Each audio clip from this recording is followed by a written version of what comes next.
श्री गोपाळ कृष्ण भगवान की जय. लीळा नंबर 264. रानाईसा करवी अवेळी पाणी आणणे प्रसंगी दादोस आला शिकवण. सर्वज्ञांना पूजा वसर होऊन मग दादोस गावात मुक्कामाला गेले. जेवण करून झोपले. रात्री तहान लागली. तांब्यात पाणी पाहिले पण पाणी नव्हते. पुन्हा झोपले. रानाईसा बसली होती. तिने ते पाहिले. ती मनासी म्हणाली, दादोसांना तहान लागली आहे. ते पाण्यासाठी गेले तर त्यांची झोपमोड होईल, म्हणून रानाईसाने पाण्याची घागर घेतली व पाणी स्वतः आणायला गावाच्या पूर्वेकडील पाय विहिरीवर गेली. तिला पाणी भरायला विहिरीत शिरायचा रस्ता सापडेना. ती अंधारातच विहिरीभोवती फिरू लागली. तेव्हा सर्वज्ञांचे जेवण होऊन सर्वज्ञ आसनावर बसलेले होते. झोपायची वेळ होती. सर्वज्ञ म्हणाले, मंडळी का ही घागर भरून आणा. नाथोबा म्हणाले, हो जी. घागर घेतली तेव्हा घागरीत पाणी होते. नाथोबा मनासीच म्हणाले, घागरीत पाणी आहे तरी सुद्धा घागर भरून आणायला सांगितले.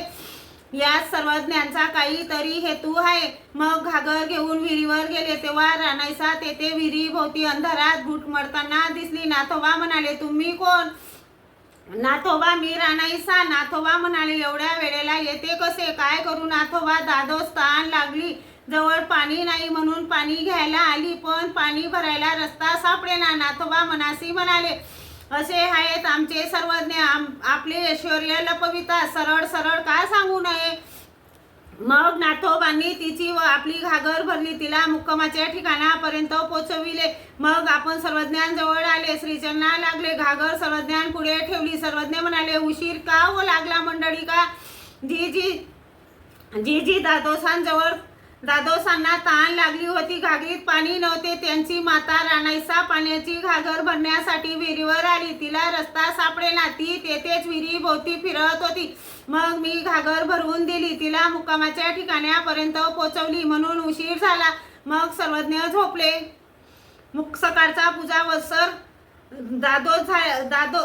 सकाळचा पूजा वसराला दादोस आले. सर्वज्ञांना दंडते घातले. श्रीचरणा लागले. सर्वज्ञांजवळ बसले. सर्वज्ञ म्हणाले, महात्मे हो, एकली श्री तेवढे या वेळा तैसया स्थाना न धाडी जे की? नाही जी, मी नाही पाठवली. मी पाणी प्यायला उठलो तेव्हा पाण्याच्या घागरीत पाणी नव्हते. मग हलवून तेथून ठेवून दिली. सर्वज्ञ म्हणाले, हलवणे त्यातच पाठवणे आले की? सर्वज्ञ म्हणाले, स्वयं दास्य तपस्वी नाम. मग सर्वज्ञांचा पूजा वसर होऊन सर्वज्ञ मिरी गावाला गेले. एकाच्या मताने महालक्ष्मीच्या देवळात मुक्काम झाला. श्री गोपाळ कृष्ण भगवान की जय.